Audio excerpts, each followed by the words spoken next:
Freshers party की शाम university के पार्टी हॉल में। आज माहौल काफी शानदार था।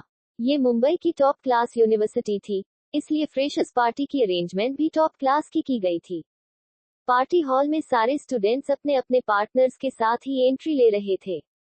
वेदांश आज जीन्स के साथ ब्लैक टी शर्ट के ऊपर सिल्वर कलर का पार्टी जैकेट पहना हुआ था, जिसमें वो बेहद हैंडसम दिख रहा था, जिसे चाहकर भी कोई लड़की इग्नोर नहीं कर पा रही थी।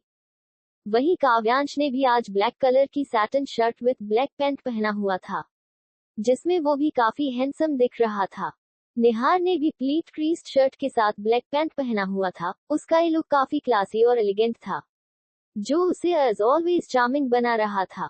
ये तीनों भाई ड्रिंक काउंटर से टेक लगाए सॉफ्ट ड्रिंक्स पी रहे थे, क्योंकि हार्ड ड्रिंक्स इस पार्टी में अलाउ नहीं था। उनके साथ उनकी पार्टनर्स खड़ी हुई थी। जहां अंश के बगल में जागृति बेहद हॉट ड्रेस पहने खड़ी थी, तो वहीं काव्य के साइड में उससे चिपक कर रोमा खड़ी थी। उसने भी शॉर्ट ड्रेस पहनी हुई थी, या यूं कहो नाम मात्र का कपड़ा अपने बदन पर लपेटा था। निहार की पार्टनर उसकी क्लास फेलो थी, जिसका बीएफ अभी आउट ऑफ इंडिया था, इसलिए उसने निहार को अपना पार्टनर बनने को अप्रोच किया। लेकिन उसने काफी सलीके के कपड़े पहने थे और निहार से डिस्टेंस बनाकर खड़ी थी। वो तीनों भाई अभी बात ही कर रहे थे कि तभी उन्हें एंट्रेंस से आते हुए विराज और अकाया नजर आए। अकाया अपनी कजिन को अपना पार्टनर बनाकर लाया था, क्योंकि बेचारे की आज तक एक गर्लफ्रेंड ही नहीं बनी थी। वहीं विराज बड़े स्टाइल से क्रिया का हाथ थामे पार्टी हॉल में एंटर हो रहा था। क्रिया भी मरून कलर की पार्टी ड्रेस में बेहद प्यारी दिख रही थी। अंश की नजरें तो वहां किसी और को ही तलाश कर रही थी, जिसे परेशान किए बिना उसे चैन जो नहीं मिलने वाला था। तभी अंश की नजर उनके जस्ट पीछे आते समय जो कि सारा है और त्रिशा पर गई। त्रिशा ने आज क्रिया के फोर्स करने पर अपने बालों को खुला छोड़ा हुआ था। उसके काले स्याह बाल उसकी पूरी पीठ से होते हुए उसके कमर तक लहरा रहे थे। उसकी ऑलिव ग्रीन आंखों में लगा गहरा काजल और उसके फ्लिफी होठों पर लगी हल्की पिंक लिपस्टिक उसकी लुक को और भी ज्यादा खूबसूरत बना रही थी। ब्लैक कलर के पार्टी गाउन में वो बहुत ज्यादा मासूम और प्यारी दिख रही थी। अंश तो उसे एक पल के लिए देखता ही रह गया। त्रिशा के चेहरे की मासूमियत और उसकी गहरी ऑलिव ग्रीन आंखें, जिसे देख अंश को हमेशा ऐसा लगता मानो उसमें कई राज और दर्द दफन है। वहीं उनसे कुछ दूरी पर खड़े दक्ष और नितारा ने जब समय को देखा, तो नितारा को तो कोई खास फर्क नहीं पड़ा, लेकिन दक्ष ने समय को एक कोल्ड लुक दिया, बदले में समय जो कि सारा है। उसने भी उसे एक टीजिंग स्माइल पास कर दी, जिससे दक्ष बुरी तरह चिढ़ गया। अंश ने जब त्रिशा और समय को एक दूसरे का हाथ थामे देखा, तो उसकी पकड़ अपने हाथ में रखे ग्लास पर कस गई। उसकी ओशियन ब्लू आइज तो मानो उन दोनों के हाथ पर जम सी गई। और उसे जो चीज सबसे ज्यादा गुस्सा दिला रही थी, वो थी त्रिशा का उसको इग्नोर करना। वो सभी अपने अपने दोस्तों के साथ बातें कर रहे थे और हॉल में बजने वाला म्यूजिक एंजॉय कर रहे थे कि तभी सबकी नजर इंटरेस्ट की ओर चली गई। ब्लैक टैक्सिडो पहने और प्रॉपर जेल से सेट बालों में वेदांग अपने हाथ से किसी लड़की का हाथ इंटरवेन किए पार्टी हॉल में एंटर हुआ। अन की एलिगेंट ऑसम पर्सनैलिटी के साथ उस खूबसूरत लड़की को देख सबकी आंखें उन दोनों पर मानो जम सी गई। जिन लोगों को उन दोनों के रिश्ते की सच्चाई नहीं पता थी, वो दोनों उन सभी को एक परफेक्ट और आइडियल कपल लग रहे थे। काव्य जो कोल्ड ड्रिंक का सिप ले रहा था, जब उसकी नजर अन का हाथ थामे आती हुई लड़की पर गई, उसके मुंह का सारा ड्रिंक बाहर निकल गया। सबने उसकी इस हरकत को देखा, लेकिन रिएक्ट नहीं किया, क्योंकि वो इस वक्त उसकी सिचुएशन समझ सकते थे। रुबाब, काव्य धीरे से बुदबुदाया, और हैरानी से जब अंश, निहार, रूजल की ओर देखा, तो उन्होंने भी हाँ में अपना सिर हिला दिया। रुबाब आज अपने आज तक के लुक से डिफरेंट लग रही थी। जिन बालों को वो हमेशा बन में बांधे रखती थी, वो बाल आज उसकी पीठ पर खुले बिखरे हुए थे। हमेशा टॉम बॉय बनी हुई रुबाब ने आज एक knee length dark blue bodycon dress पहनी हुई थी, जिसमें उसके हर एक बॉडी कव काफी अच्छे से विजिबल हो रहे थे। चेहरे पर लाइट मेकअप के साथ होठों पर लगी न्यूड लिपस्टिक में वो बेहद हॉट, अट्रैक्टिव और ब्यूटीफुल दिख रही थी। अन ब्रो, कब क्या कर जाए कोई सोच भी नहीं सकता, निहार ने अन की ओर देखते हुए कहा। अन ब्रो, पानी में भी आग लगाने की ताकत रखते हैं, अंश ने सार्वेस्टिकली स्माइल करते हुए कहा, और तिरछी नजरों से काव्य की ओर देखा, जो अभी भी आंखें फाड़े और मुंह खुले रुबाब की ओर ही देख रहा था। लेकिन मजाल है, रुबाब ने एक नजर भी उसकी ओर देखा हो। वो अंक के साथ उन सब की ओर आई और उसने सबसे अच्छे से बात की जैसे वो पहले करती थी, सिवाय काव्य के। काव्य से भी ज्यादा अगर कोई सदमे में था, तो वो थी रोमा। उसे तो अपनी आंखों पर यकीन ही नहीं हो रहा था कि ये वही रुबाब थी जिसकी उसने 2 वीक पहले इंसल्ट की थी। अंग ब्रो, आप तो छा गए ऐसे, ध्यानसु एंट्री लेकर, रूजिल ने चहकते हुए कहा। तो अंग ने हाँ में अपना सिर हिला दिया। इसी बीच अंश की नजर समय और त्रिशा पर गई। उन दोनों को देखकर ऐसा लग रहा था मानो वो दोनों हॉल के कोने में जाकर एक दूसरे को किस कर रहे थे। उनकी इस हरकत को देख अंश की ओशियन ब्लू आइज जब रेड ब्लड आइज में बदल गई, उसे पता ही नहीं चला। अंश ने अपने ड्रिंक के ग्लास को वही काउंटर पर जोर से पटका और अपने लंबे कदम भरता हुआ उन दोनों की ओर चला गया। अंश ने समय को झटके से त्रिशा से दूर किया, और जैसे ही उसके मुंह पर पंच चढ़ने को हुआ, किसी ने उसके हाथ को पकड़ लिया। अंश ने मुड़कर देखा तो ये अंग था। अंग को देख अंश हैरान रह गया। वाई? अंश ने सिर्फ एक सवाल किया क्योंकि अंग उसे खा जाने वाली नजरों से घूर रहा था। ही इज माई रूममेट अंश। अंग ने अंश के हाथ को नीचे करते हुए कहा। वही सारा और त्रिशा तो अपनी हैरान परेशान नजरों से उन दोनों को ही देख रहे थे। अंश ने एक नजर समय की ओर देखा, जिसके हाथ में एक टिश्यू था। तभी उसकी नजर त्रिशा पर गई, जिसकी काजल फैल गई थी। अंश को अब रियलाइज हुआ कि शायद उसने कुछ गलत समझ लिया था, लेकिन फिर भी समय को कोई हक नहीं बनता त्रिशा के चेहरे को साफ करने का। अगर त्रिशा को कोई हेल्प चाहिए होती, तो वो सीधा आकर उससे बोल सकती थी। उसे समय से हेल्प लेने की ऐसी भी क्या जल्दी थी? अंश के दिमाग में ये सारे ख्याल गूंज रहे थे। हे लिसन, समय ने अभी इतना ही कहा था कि अंग ने उसकी कॉलर से पकड़ उसे पीछे की ओर कर दिया। सारा ने उसे घूरकर देखा लेकिन अंग ने उसे पूरी तरह से इग्नोर किया। अंश ने एक नजर त्रिशा को देखा, जो गुस्से से तमतमाए हुए उसे ही देख रही थी। पता नहीं अंश के दिमाग में क्या आया, उसने आगे बढ़कर त्रिशा का हाथ थाम लिया। अंश त्रिशा का हाथ थामे उसे स्टेज की ओर ले गया। इस बीच त्रिशा ने उससे अपना हाथ छुड़ाने की लाख कोशिशें की लेकिन वो नाकाम रही। क्रिया को भी विराज ने जबरदस्ती रोक लिया था, क्योंकि उसे पता था अंश के खिलाफ ऑब्जेक्शन करने वालों का अंजाम क्या होता है। समय को भी अंग ने कॉलर से पकड़ रोका हुआ था, क्योंकि उसे बिल्कुल नहीं पसंद था कि कोई उसके भाई के खिलाफ जाए। विदाउट माई परमिशन अगर तुम यहाँ से हिली भी तो तुम्हारे साथ तो बुरा होगा ही, और तुम्हारे सो कॉल फ्रेंड्स के साथ भी। अंश ने एविल स्माइल करते हुए त्रिशा से कहा, तो वो गुस्से उसे घूरने लगी। अंश ने माइक अपने हाथ में लिया और बोलना शुरू किया। अटेंशन एवरीवन, जैसा कि आप सब जानते हैं, हर एक मंथ बाद मेरी गर्लफ्रेंड बदल जाती है, और हर बार इसका फैसला चीट के थ्रू होता है। तो क्यों ना इस बार थोड़ा डिफरेंट ट्राई करे। इस बार चीट सिस्टम से हटकर मैंने ही अपने लिए न्यू गर्लफ्रेंड बनाई है। So meet my lovely girlfriend Trisha. इतना बोल अंश ने त्रिशा को अपने करीब कर उसके होठों पर अपने होठ रखकर उसे किस करने लगा। त्रिशा जो अंश के खुद को गर्लफ्रेंड अनाउंस करने से सदमे में चली गई थी, वो अंश के ऐसा खुद को किस करने से अपनी जगह बर्फ सी जम गई। वही वहां पार्टी हॉल में मौजूद हर एक शख्स इस वक्त सदमे में था, क्योंकि सब जानते थे कि अंश ने आज तक भले कितनी भी गर्लफ्रेंड्स क्यों ना बनाए हो, उसने आज तक किसी को टच भी नहीं किया था। और आज अंश ने ना सिर्फ खुद से जीएफ बनाए, साथ ही उसे पूरे यूनिवर्सिटी के सामने किस भी कर रहा था। क्या आज मुझे सिर्फ एक के बाद एक झटके ही मिलने वाले हैं? काव्य ने अंश और त्रिशा को देखते हुए कहा। मे बी, रूजिल ने जवाब दिया। वही जागृति ने तो अपने हाथों की मुट्ठियां इतनी जोर से कसी हुई थी कि उसके नाखून उसकी हथेलियों में घुस उनमें से खून निकाल रहे थे। इस अंश की कहीं आंखें वाखें खराब तो नहीं हो गई ब्रो? नितारा ने दक्ष से कहा। तो दक्ष ने अपने कंधे उचका दिए। करीब 2 मिनट की लॉन्ग किस के बाद अंश ने त्रिशा के होठों को रिलीज किया। त्रिशा तो आंखें फाड़े अंश को ही देख रही थी, जो उसे देख डेविल स्माइल कर रहा था। क्या लगा मेरा सरप्राइज पिकलो? अंश ने त्रिशा के चेहरे पर फूंकते हुए कहा। तो मानो त्रिशा अपने सेंस में आई। त्रिशा अपने कदम पीछे लेने लगी, और वो उस पार्टी हॉल से दौड़ते हुए बाहर निकल गई। समय और क्रिया ने त्रिशा के आंखों में ठहरी हुई उस नमी को देख लिया था, जिसे अब तक किसी ने नहीं देखा था, यहाँ तक कि अंश ने भी नहीं। त्रिशा दौड़ते हुए हॉल के बैक साइड आ गई, क्योंकि फ्रंट साइड अभी काफी भीड़ थी और त्रिशा नहीं चाहती थी कि उसके आंसू कोई भी देखे। त्रिशा वहां बने बड़े से पूल के सामने बैठी रो रही थी।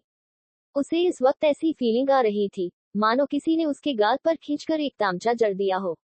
अभी वो फुट फुट कर रो रही थी कि तभी अचानक किसी ने उसे धक्का दे दिया, जिससे तृषा सीधा उस बड़े से स्विमिंग पूल के अंदर गिर गई। तृषा अपने पानी में झटपटाते हुए अपने हाथ पैर मार रही थी, क्योंकि उसे तैरना नहीं आता था। कुछ देर बाद तृषा को ऐसा लगा कि जैसे वो मरने वाली है। तृषा की आंखें अब धीरे धीरे बंद होने लगी। माँ, मैं आ रही हूँ, तृषा ने आंख बंद करते हुए खुद से कहा। तभी कोई शख्स उस स्विमिंग पूल के ठंडे पानी में कूदा और तेजी से तैरता हुआ तृषा के करीब आ गया। ये शख्स और कोई नहीं बल्कि अंश ही था, जो अपनी नई नई बनी गर्लफ्रेंड को खोजते हुए यह आया था। अंश ने तृषा को पूल से बाहर निकाला। तभी अंश ने कुछ हिस्सा देखा, जिसे देखकर अंश की पकड़ तृषा पर ढीली पड़ गई और वो हैरानी से उसे देखने लगा। अंश ने देखा, उसके हाथ पर कुछ काला काला सा पेंट टाइप कुछ लगा हुआ है। तभी उसका ध्यान तृषा के हाथ पर गया, जहां अंश के हाथों के निशान बने हुए हैं और वहां की स्किन फेयर दिख रही है। अंश ने तृषा को पूल साइड पेट के बल लेटाया और उसके मुंह से पानी निकालने लगा। तृषा के मुंह में काफी वाटर चला गया था, जो अब अंश के पुश करने से निकल रहा था। अंश ने देखा तृषा के पेट से काफी पानी निकल चुका है। अंश ने तृषा की नब्ज चेक की, जो अब नॉर्मल चल रही थी। तृषा इस वक्त बेहोश थी, इसलिए अंश ने अपने मोबाइल से किसी को मैसेज किया और तृषा को बाहों में उठाए अपनी कार की ओर बढ़ गया। इस बीच एक पल के लिए भी उसकी नजर तृषा के चेहरे से हटी नहीं थी। इस वक्त अंश के दिमाग में बहुत कुछ चल रहा था, जिसका जवाब सिर्फ तृषा ही दे सकती थी। वही दूसरी ओर पार्टी हॉल में विराज ने क्रिया को बता दिया था को इस वक्त तृषा अंश के साथ है, जिसे सुन वो घबरा गई कि कहीं अंश तृषा को कोई नुकसान ना पहुंचा दे। लेकिन वो ये भी जानती थी कि अगर अंश को कुछ चाहिए तो उसे उस चीज के रास्ते में आने वाली सारी रुकावटों को हटाना भी अच्छे से आता है। वहीं सारा को भी तृषा की फिक्र हो रही थी, लेकिन वो चाहकर भी कुछ कर नहीं सकती थी, क्योंकि उसकी लगाम जो लंबू उर्फन के हाथों में थी। इन सब से अलग काव्य का ध्यान तो अपनी पार्टनर रोमा में ना होकर रुबाब पर ही था, जो अभी किसी लड़के से हंस हंस कर बातें कर रही थी। रुबाब ने अब तक एक नजर भी काव्य की तरफ नहीं देखा था, और ऊपर से उसका यूं दूसरे लड़कों से बातें करना काव्य को अब गुस्सा दिला रहा था। वही जानता था कि किस तरह उसने अपने आप को कंट्रोल करके रखा था, क्योंकि वो पहले से अगर रुबाब से बात करता तो इससे उसका सो कॉल्ड ईगो जो हट हो जाता। इन सब से बेखबर दूसरी ओर अंश तृषा को लेकर अपने पेंट हाउस आ गया था। अंश ने तृषा को अपने बेडरूम में बेड पर लेटा दिया। इसी बीच तृषा की नींद खुल गई और वो कसम साते हुए जैसे ही उठी, अंश को ऐसे अचानक अपने सामने देख हड़बड़ा गई और उसकी चीख निकल गई। आ, आप यहाँ क्या कर रहे हैं? तृषा ने खुद को ब्लैंकेट से कवर करते हुए कहा, लेकिन अंश उसे एक्सप्रेशनलेस फेस के साथ देख रहा था। तभी तृषा का ध्यान उस कमरे की ओर गया और वो अपनी आंखें हैरानी से बड़ी बड़ी कर अंश से सवाल करने लगी, ये मैं किस जगह हूँ? और प्रिया कहाँ है? मुझे घर जाना है, तृषा ने हकलाते हुए कहा और बेड से उठकर जैसे ही कमरे का डोर खोलने को बढ़ी, अंश ने उसकी कलाई पकड़ ली। तृषा ने उसकी ओर गुस्से से देखा और उस पर चीखती हुई बोली, ये क्या बदतमीजी है? Leave me. तृषा अपना हाथ छुड़ाने लगी, लेकिन अंश की ग्रिप उसकी कलाई पर और भी ज्यादा मजबूत हो गई। अंश ने उसे कोई जवाब नहीं दिया, बल्कि उसको खींचता हुआ बाथरूम के अंदर ले गया। उसके ऐसा करने से तृषा बुरी तरह घबरा गई। उसे याद आ गया को किस तरह आज अंश ने उसे सबके सामने किस किया था, तो क्या वो उसके साथ? नहीं, नहीं, वो ऐसा कभी नहीं होने देगी, चाहे इसके लिए उसे इस डेविल का मुंह ही क्यों ना नोचना पड़े। तृषा ने सोचा और वहीं फर्श पर बैठ गई, ताकि अंश उसे बाथरूम के अंदर ही न ले जा पाए। लेकिन उसे कहाँ पता था कि उसकी इस हरकत से अंश को रत्ती भर भी फर्क नहीं पड़ेगा। अंश ने उसे देख डेविल स्माइल पास की और तृषा को बाहों में उठाए बाथरूम के अंदर आ गया। तृषा उसकी गोद में अपने हाथ पैर मारते रही, लेकिन अंश की मस्कुलर बॉडी के सामने नाजुक सी तृषा कहाँ टिक पाती। ब्रो, अंश रोज 2 घंटे जिम में पसीना बहाता है। अंश ने तृषा को बाथरूम के अंदर ले जाकर गुनगुने पानी से भरे बाथटब में फेंक दिया। एक छपाक की आवाज के साथ तृषा उस पानी से भरे बाथटब में जा गिरी। आह! तृषा ने अपने चेहरे को पानी से निकाला और गहरी गहरी सांसें लेने लगी। I'll kill you bastard, तृषा ने चीखते हुए कहा। तभी उसकी नजर अंश पर गई, तो अपने कोल्ड एक्सप्रेशंस के साथ उसे ही देख रहा था। खुद को अच्छी तरह से क्लीन करके बाहर आओ, आई मीन टू से अपने असली रूप में पिकलो, अंश ने अपने एक एक अल्फाजों को चबाते हुए कहा और एक नजर तृषा को नफरत से देख बाहर निकल गया। अंश की बात सुन त्रिशा तो अपनी जगह बुद्ध बन गई। उसे अब लगभग सब कुछ समझ आ गया रहा था कि शायद अंश ने उसे डूबने से बचाया और तभी उसे उसके बारे में। त्रिशा अभी इतना ही सोच पाई थी कि उसकी नजर सामने बाथरूम की वॉल में लगे बड़े से आईने पर पड़ी, जिसे देख उसकी आंखें हैरानी से बड़ी हो गई। अंश ने भी दूसरे कमरे में जाकर अपने गीले कपड़े बदल लिए थे। अंश ने ब्लू लोवर के ऊपर व्हाइट टी शर्ट पहना हुआ था। उसके हल्के गीले बाल मैसी होकर उसके माथे पर बिखरे हुए थे। उसके पतले डार्क लिप्स के बीच सुलगती हुई सिगरेट, उसका ये सिंपल भी काफी किला था। त्रिशा को अब तक बाथरूम के अंदर गए करीब 1 घंटा हो गया था। अब अंश को थोड़ी बेचैनी हो रही थी कि कहीं वो दिमाग से पैदल लड़की अपने साथ कुछ बुरा ना कर ले।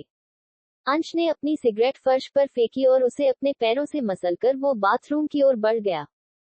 Hey silly piccolo, open the door, otherwise consequences isn't good for you and your lovely friends. अंश ने स्मर्ट करते हुए कहा। त्रिशा तो बाथरूम के अंदर बाथटब के कोने में टॉवल से खुद को लपेटे बैठी हुई थी। उसके कानों में जब अंश की बातें गई तो मानो वो अपने सेंस में आई। त्रिशा इस वक्त किसी गहरी सोच में डूबी हुई थी, मानो उसने कोई फैसला कर लिया हो। जब अंश के वार्न करने पर भी त्रिशा ने डोर ओपन नहीं किया, तो अब अंश की शार्प आईब्रोज आपस में सिकुड़ गई। अंश अपने बैग के साइड ड्रॉवर से मास्टर की निकालने लगा कि तभी बाथरूम का दरवाजा खुला। उस आवाज को सुन जब अंश ने उस ओर देखा तो मानो वो अपनी पलकें झपकाना ही भूल गया। वह त्रिशा अपने संगमरमर से तराशे हुए बदन पर ब्लैक कलर का टॉवल लपेटे खड़ी थी। उसका गोला बेदाग बदन जिन पर कुछ पानी की बूंदें ठहरी हुई थी। उसके गीले बाल जो कुछ उसके चेहरे, कंधे और पीठ पर बिखरे हुए थे। टॉवल से झलकती उसकी खूबसूरत गोरी टांगे। उफ, ये लड़की चलती फिरती बवाल थी। त्रिशा की वो ओलिव ग्रीन आंखें और नाक जो बिल्कुल लाल थी, जिसका साफ मतलब था कि वो बाथरूम में एक लंबा रोने का सेशन कंप्लीट करके आई है। उसके उन चेरी जैसे नेचुरल रेड फ्लफी होठ जिन पर कुछ पानी के करते ठहरे हुए थे, उन्हें देखकर अंश ने अपना सलाइवा गटक लिया। अंश ने तुरंत उससे अपनी नजरें फेर ली। त्रिशा को देखा उसे उसकी बॉडी हिट होती सी महसूस हुई। अब सारा सच तुम खुद बताओगी या उसके लिए भी मुझे ही मेहनत करनी पड़ेगी? अंश ने कड़वाहट से कहा। त्रिशा ने अपनी मासूम निगाहों से कुछ पल अंश की पीठ को देखा, फिर उसकी ओर अपने कदम बढ़ा दिए। अंश की पीठ भले त्रिशा की ओर थी, लेकिन वो त्रिशा को अपनी ओर आते महसूस कर सकता था। अगर मैं ना बताना चाहूं तो? त्रिशा ने हिचकिचाते हुए सवाल किया, तो अंश के होठों के कोने कल हो गए। अंश ने उसकी ओर मुड़कर देखा और उसे एक नजर ऊपर से नीचे की ओर अपनी इंटेंस नजरों से देखने लगा। उसके ऐसा देखने से त्रिशा काफी अनकंफर्टेबल फील कर रही थी। उसने गुस्से से अपने हाथों की मुट्ठियां कस ली। बदले में मुझे क्या मिलेगा? अंश ने त्रिशा की मुट्ठियों को खोलते हुए कहा। अंश की बात सुन त्रिशा के होठों पर कड़वाहट भरी मुस्कुराहट तैर गई। उसे आज अपनी माँ के कहे हर एक अल्फाज हकीकत से लग रहे थे। आ गए ना अपनी असली औकात पर। फिर गहरी सांस लेकर बोली, तुम मेरे इस झूठ के बारे में कभी किसी से कुछ नहीं कहोगे और तुम प्लीज मेरा पीछा छोड़ दोगे, हमेशा हमेशा के लिए। बदले में तुम्हें जो चाहिए मैं तुम्हें दूंगी। ये आखिरी लाइन बोलते वक्त त्रिशा की जबान लड़खड़ा रही गई। वो खुद ही जानती थी कि उसने इस लाइन को बोलने के लिए खुद की सेल्फ रिस्पेक्ट को कितनी दफा रौंदा होगा। त्रिशा की पूरी बात सुनने के बाद अंश के होठों पर टेढ़ी स्माइल आ गई और उसने अपने कदम त्रिशा की ओर बढ़ा दिए। अंश को अपने करीब आता देखने के बाद भी त्रिशा ने अपने कदम पीछे नहीं लिए। अंश त्रिशा के बेहद करीब आ गया, इतना कि त्रिशा के बदन से आती मदहोश कर देने वाली फ्रेग्रेंस वो इनहेल कर सकता था।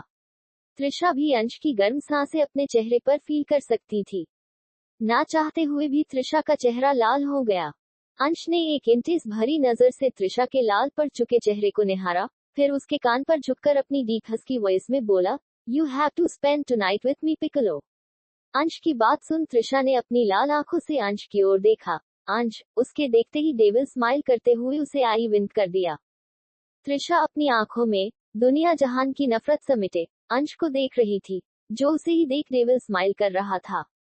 मैं आज रात तुम्हें अच्छे से सेटिस्फाइड करूंगी, बदले में तुम दोबारा कभी मेरी लाइफ में इंटरफेयर नहीं करोगे, त्रिशा ने दांत किटकिटाते हुए कहा। Oh my dear spicy Piklo, तुम जब गुस्सा होती हो ना, तो इतनी खूबसूरत दिखती हो कि मेरा मन करता है कि आई डिस्ट्रॉय यू। अंश ने त्रिशा के चबी चिक्स को बाइट करते हुए कहा, तो त्रिशा उसे अपनी तीखी नजरों से देखने लगी। इफ यूर रेडी देन, इतना बोलकर अंश ने त्रिशा के होठों पर अंगूठे से रब किया। त्रिशा उसकी बातों का मतलब साफ समझती थी। त्रिशा ने आंखें बंद कर गहरी सांसें ली।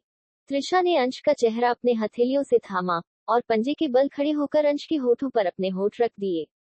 त्रिशा के ऐसा करते ही अंश की पूरी बॉडी में मानो कट लग गया। ये उसके लाइफ की दूसरी किस थी, और पहली किस आज जो उसने सारी यूनिवर्सिटी के सामने की थी वो थी। अंश ने नोटिस किया कि त्रिशा ने सिर्फ उसके होठों पर अपने होठ रखे हैं, वो उसे किस नहीं कर रही है। उसकी इस हरकत पर अंश के होठों पर हल्की स्माइल आ गई। वो समझ चुका था कि त्रिशा को किस करना बिल्कुल नहीं आता। लेकिन अंश भी ठहरा डेविल प्रवृत्ति का प्राणी। वो कहा आज त्रिशा को छोड़ने वाला था। आखिर त्रिशा ने उससे अपनी असली पहचान जो छुपाई थी। अंश ने त्रिशा की पतली कमर को पकड़ उसे खुद के बेहद करीब कर लिया और उसके बालों को अपनी मुट्ठी में भर उसे डीपली किस करने लगा। वो त्रिशा को बड़े पैशन के साथ किस कर रहा था। उसने कभी सोचा नहीं था कि किस करने में इतना मजा आता है, वरना वो तो पहले ही त्रिशा को किस कर लेता। अंश त्रिशा के कभी लोअर लिप को सक करता तो कभी उसके अपर लिप को स्मूच करके छोड़ देता।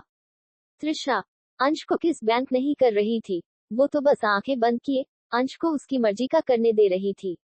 अंश को अब त्रिशा के मुंह में एंटर होना था, लेकिन मजाल है जो त्रिशा ने अपना मुंह जरा सा भी खोला हो। अंश ने त्रिशा के लोअर लिप को हल्का बाइट किया तो एक सिसकी के साथ त्रिशा ने अपना मुंह खोला और इसी का फायदा उठाकर अंश ने अपना टंग त्रिशा के मुंह में एंटर कर दिया। अंश अपने टंग से त्रिशा के मुंह के हर एक कोने को एक्सप्लोर कर रहा था।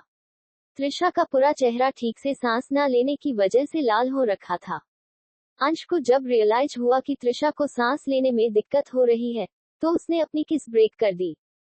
त्रिशा अंश के सीने से अपना सिर टिकाए गहरी गहरी सांसें लेने लगी। अगर अंश किस ब्रेक नहीं करता तो वो डेफिनेटली बेहोश ही हो जाती। ब्रेथ पिकलो, अंश ने त्रिशा के बालों में हाथ फेरते हुए कहा। अंश त्रिशा की गर्म सांसें अपने टी शर्ट के अंदर भी महसूस कर सकता था। उसे अपनी बॉडी में हीट होती सी महसूस हुई। जब त्रिशा की सांसें नॉर्मल हो गई तो उसने अपनी भीगी पलकें उठाकर अंश की ओर देखा, जो बिना किसी एक्सप्रेशन के उसे ही देख रहा था। अंश ने देखा कि त्रिशा के होठ बुरी तरह सूजकर लटक चुके थे।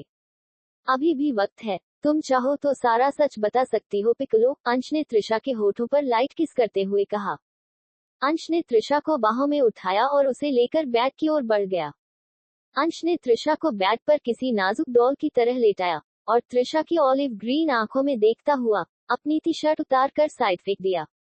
अंश की वेल बिल्ड मस्क्यूलर बॉडी और 8 पैक एब्स देखकर एक पल के लिए त्रिशा उसकी बॉडी देखती ही रह गई, लेकिन जल्द ही उसने उससे अपनी नजरें फेर ली।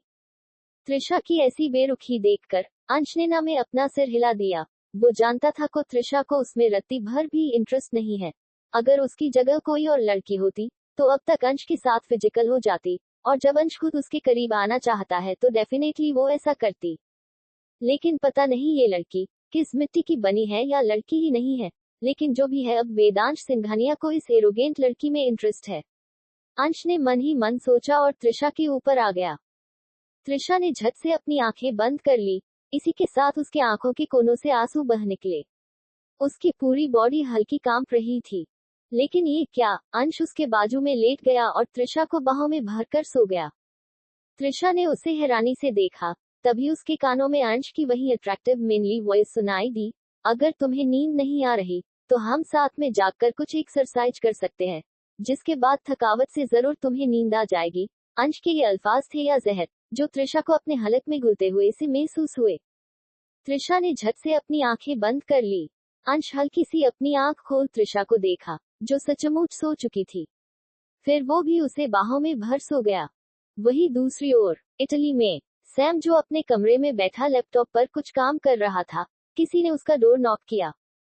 सैम ने एक नजर घड़ी को देखा, जिसमें रात के 12 बज रहे थे।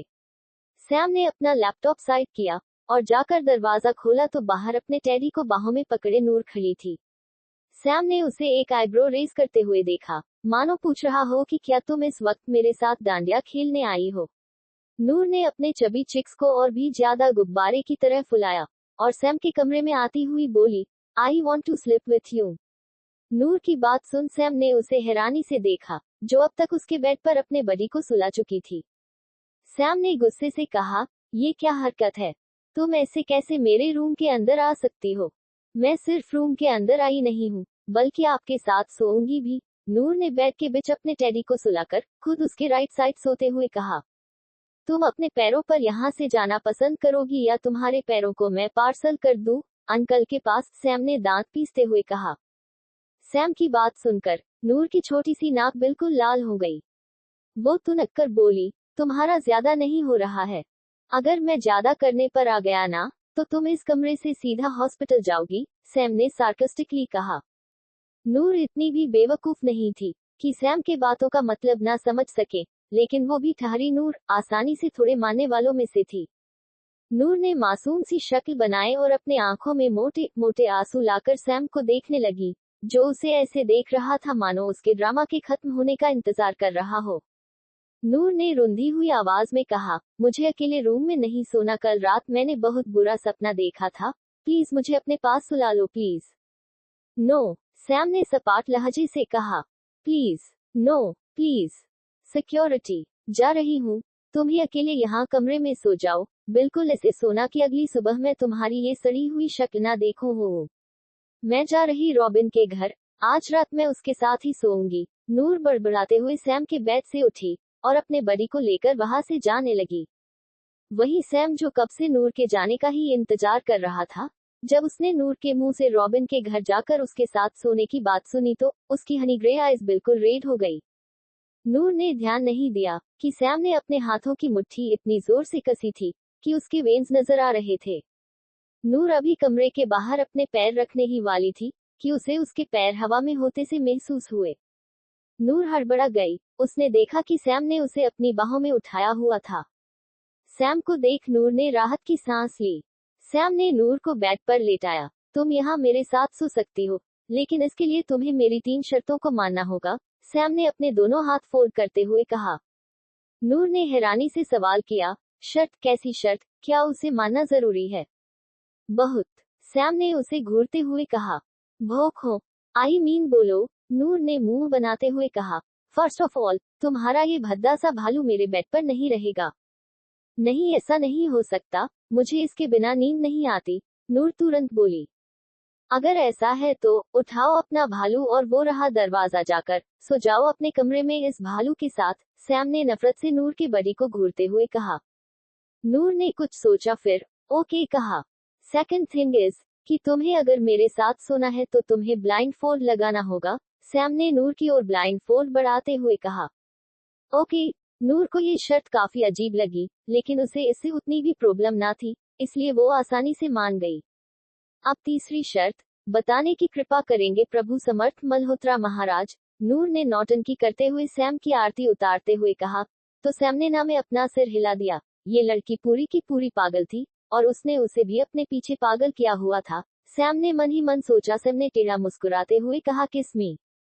वॉट? शायद मैंने कुछ गलत सुना, can you repeat your lines? Noor ने अपने कान में उंगली हिलाते हुए कहा। ना तुम्हारे कान खराब है, और ना मैंने कुछ गलत बोला तुम्हें, अगर मेरे साथ सोना है, then give me a remarkable kiss, Sam ने आई विन करते हुए कहा। सैम की बेशर्मी भरी शर्त सुनकर नूर के गाल लाल हो गए।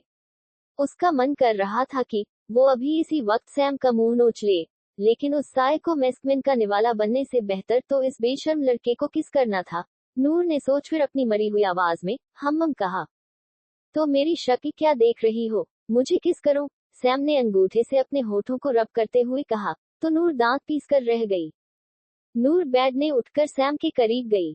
इस बीच एक पल के लिए भी उनका आई कांटेक्ट नहीं टूटा। नूर सैम के करीब आकर खड़ी हो गई। नूर सैम के सीने तक आती थी और हील्स पहनने के बाद सैम के कंधे तक। नूर अपने पंजों के बल खड़े हुई और अपने दोनों छोटी छोटी हथेलियों से सैम के चेहरे को थाम सैम के पतले डार्क लिप्स पर अपने होठ रख दिए। इस एहसास से उन दोनों की आंखें बंद हो गई। तभी सैम को झटका लगा जब नूर उससे दूर हो गई। सैम ने हैरानी से पूछा, ये क्या था? क्या आपको पता नहीं, इसे इंग्लिश में किस और हिंदी में चुंबन और थर्कीवे में चुम्मा कहते हैं, नूर ने बेड पर लेटते हुए कहा। क्या तुम्हें सच में नहीं पता कि किस कैसे करते हैं? मुझे ना ही पता है और ना जानने का शौक। अब आप मुझे परेशान करना बंद कीजिए और आकर सो जाए, क्योंकि मैंने आपकी तीसरी शर्त पूरी कर दी है। आपको किस उर्फ चुम्मा देकर, नूर ने इतनी मासूमियत से कहा मानो इस वक्त वो दुनिया की सबसे मासूम इंसान हो। सैम ने एक नजर नूर को देखा, जो ब्लाइंड फोल्ड लगाए आराम से सो रही थी। सैम भी बेड के दूसरी ओर आकर सो गया। करीब आधे घंटे बाद जब नूर को लगा कि सैम सो चुका है तो वो खिसक कर उसके करीब आ गई और सैम को हक कर सो गई। असल में नूर को किसी न किसी को पकड़कर सोने की आदत थी, इसलिए अपने बड़ी की गैरमौजूदगी में वो सैम से लिपट कर सो गई। सैम, जो नूर की इस आदत से वाकिफ था, वो उसे देख स्मर्क करने लगा। डेमन से बचने के लिए खुद डेमन के करीब आ गई। My spicy little fairy, Sam ने नूर को देखते हुए सोचा, फिर नूर को बाहों में भर सो गया। वहीं दूसरी ओर पेरिस में युवराज अपने बेडरूम में औंधे मुंह लेटा हुआ था। तभी उसका मोबाइल रिंग हुआ, जिसकी आवाज सुन उनसे झल्लाते हुए कॉल रिसीव किया। अगर कुछ काम की बात नहीं हुई, then I will kill you bastard, Yuvraj ने गरजते हुए कहा। सर, वी फाउंड, दूसरी तरफ से किसी आदमी की आवाज सुन युवराज की नींद एक झटके से गायब हो गई। क्या सच में मेरी जान का पता चल गया? कहाँ है वो?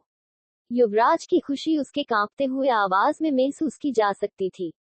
दूसरी तरफ से उस आदमी ने कहा, मुंबई। इतना बोल उस आदमी ने कॉल कट कर दिया और एक नजर पीछे मुड़कर एक बूढ़ी औरत और बूढ़े आदमी की लाश को देखा, जिन्हें देखकर ही बताया जा सकता था कि उन्हें मारने से पहले कितना टॉर्चर किया गया था। इस घर को आग इस तरह लगाना कि सबको शॉर्ट सर्किट ही लगे, उस आदमी ने अपने साथियों से कहा और सिगरेट जलाता हुआ उस कॉटेज से बाहर निकल गया। वहीं दूसरी ओर युवराज अपने दोनों हाथों से बालों को पीछे की ओर धकेलने लगा। इस वक्त उसके चेहरे पर ना बयां करने वाली बड़ी सी स्माइल थी।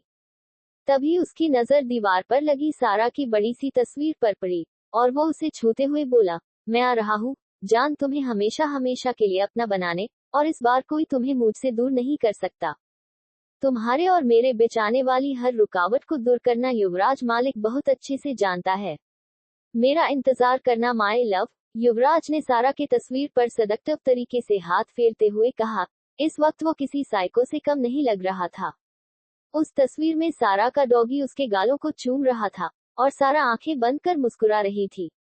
उस तस्वीर में उस डॉगी के गले पर माकर से कट का निशान बना हुआ था। युवराज को अच्छी तरह से याद था कि इस डॉगी की जान उसने सिर्फ इसलिए ले ली थी कि उसने सारा को इस डॉगी को गले लगाए देख लिया था। युवराज को बिल्कुल बर्दाश्त नहीं था कि उसके अलावा कोई भी शख्स सारा को छूना तो दूर देखे भी, वो सिर्फ उसकी थी, जिसे देखने छूने का हक सिर्फ उसे ही था। वहीं इन सब से दूर हॉस्टल के कमरे में बेड पर लेटी सारा नींद में ही कुछ बड़बड़ा रही थी। उसके माथे पर पसीने की छोटी छोटी बूंदें उभर आई थी। उसके चेहरे से पता चल रहा था कि वो कोई बहुत बुरा सपना देख रही थी। वेदांग, जो अभी कुछ देर पहले ही उस कमरे में एंटर हुआ था, जब उसने सारा की ऐसी हालत देखी तो उसे लगा कि शायद वो उसका नाइटमेयर होगा, लेकिन जब उसने नींद में ही समय उर्फ सारा को चीखते छटपटाते देखा तो वो उसके करीब चला गया। ऐसा नहीं था कि उसे समय से कोई हमदर्दी थी या उससे उसकी दोस्ती हो गई थी। अंक के लिए समय सिर्फ उसके डैड की उसे दी हुई जिम्मेदारी थी, और वो अपने डैड की कोई बात कभी नहीं टालता था, ना उनके दिए कमांड में इंटरफेयर करता। अंक ने समय को अपने गले लगा लिया, बदले में नींद में समय जो कि सारा है उसने भी अंक को गले लगा लिया। स्टार्टिंग में तो उसने अंक को खुद से दूर करना चाहा, लेकिन बाद में वो खुद उसे गले लगाने से खुद को रोक नहीं पाए। वही अंक की तो हालत अब खराब होने लगी। उसे समय को गले लगाकर अजीब सी फीलिंग हो रही थी, जो उसे आज तक कभी फील नहीं हुई। और जो चीज उसके लिए सबसे ज्यादा शर्मनाक थी, वो ये थी कि अंक की बॉडी समय के ऐसे बार बार टच करने से रिएक्ट कर रही थी। What the fuck?